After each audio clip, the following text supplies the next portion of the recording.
All right. So we'll, again, we're going to record this tonight. I'm going to run through the slides real quick. We got about 4 or 5 slides. Again, this first presentation tonight is for the affiliate unit. So primarily in our council, this is just the affiliate agreements with the United Methodist Churches.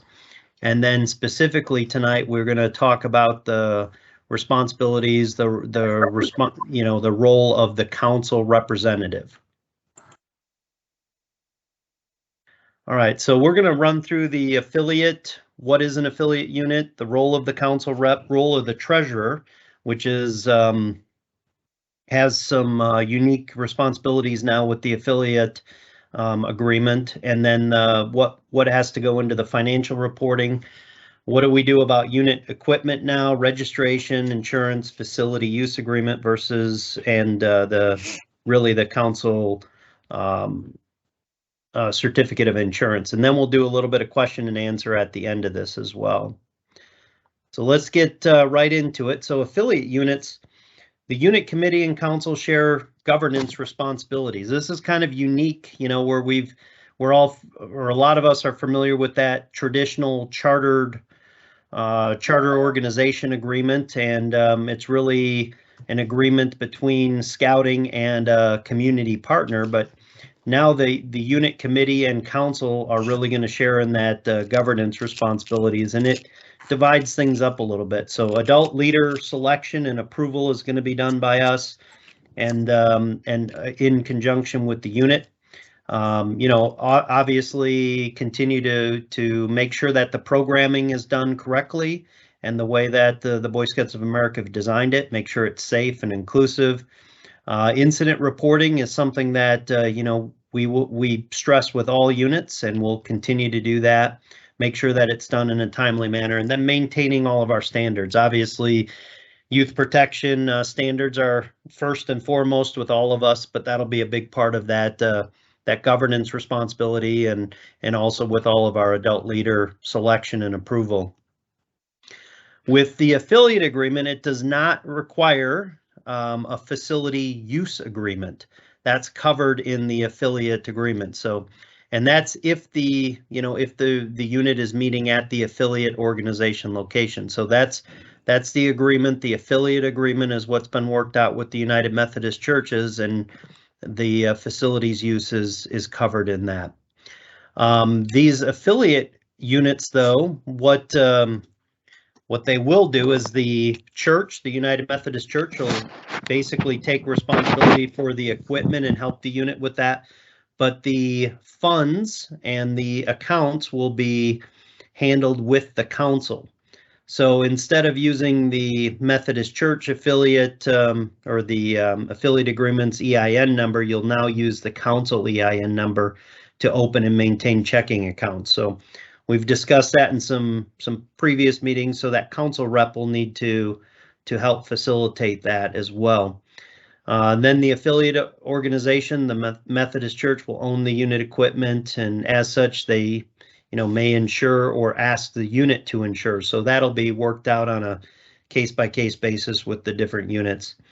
The agreement is, the affiliate agreement is actually between the BSA, the local council, the affiliate organization, and the unit committee. So you can see there's lots of partners in this, and if you read through those that affiliate agreement, which I'm sure all of you have, is it lays out all the different responsibilities for everyone there as well. So what are the key roles and responsibilities of the council rep? First off, the institutional head is going to appoint an individual that serves as the council rep for each of the units, and they'll have the direct contact and responsibility to work with that unit. And in most cases, what we are doing is actually working with the unit to kind of figure out who that person should be, as a lot of and in a lot of instances, we kept if you were the chartered organization representative in the past, that made sense in a lot of cases for you to continue on as the council rep. You've been in that position basically serving as that liaison, and we want to keep that. It's just a little bit different now as we go through this with some of those council responsibilities. The council rep, as we talked a little bit about, should be a council or district level volunteer. One note, though, is that they will not be a voting member of the local council. So that is the chartered organization structure where the community partners or chartered organizations have a vote for the council board members and matters of the council, bylaw changes and so forth. As units are owned or chartered by the council, our representatives will not have a vote on that in those matters. Council rep is responsible for appointing the unit committee chair for the unit committee. That's pretty similar to what we have done working with the unit to do that. The council rep is responsible for reference checks, youth protection. This is maintaining standards and safety, ensuring adherence to safe practices, 2Deep leadership, and of course the guide to safe scouting. So one note there, it's in parentheses, but the council representative will actually be coded as COR or chartered organization rep, but we're going to dual register as a unit commissioner as well. And not that you will be commissioning additional units, but it's a way for us to provide a tool to do the work of checking on the unit and recording all of that so that the council can check on that as well. So you'll see that the next thing there where the unit, you'll use the commissioner tools to record notes on unit committee and the unit. Basically, we're going to look for 6 times a year. That's what we ask commissioners to do for all of our units. Do checkups and report on how things are going, and if there's anything we need to pay attention to, or change in leadership coming up in the future with a new Cub Master or new Scout Master, those types of things. And that commissioner tools will give us a way to kind of digitally record that information.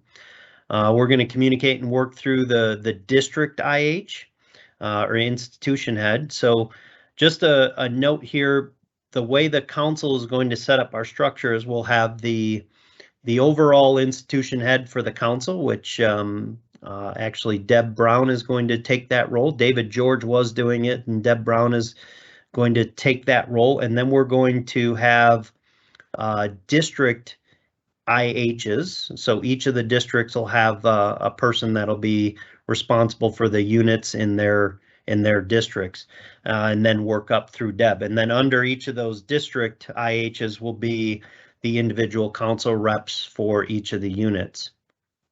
So again, commissioner tools, we're going to use that to draw attention to unit needs.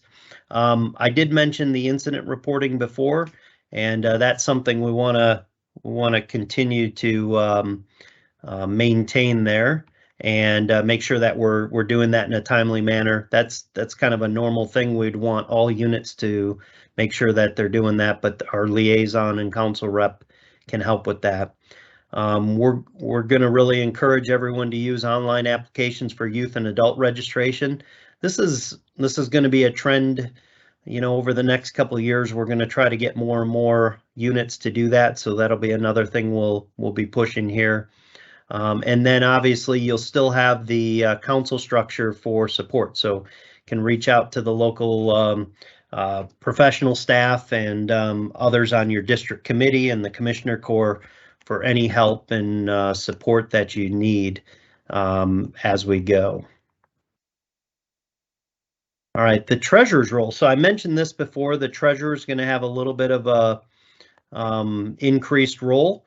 They're a registered member of the committee, obviously, and they're going to be designated in MyDOT Scouting as the treasurer.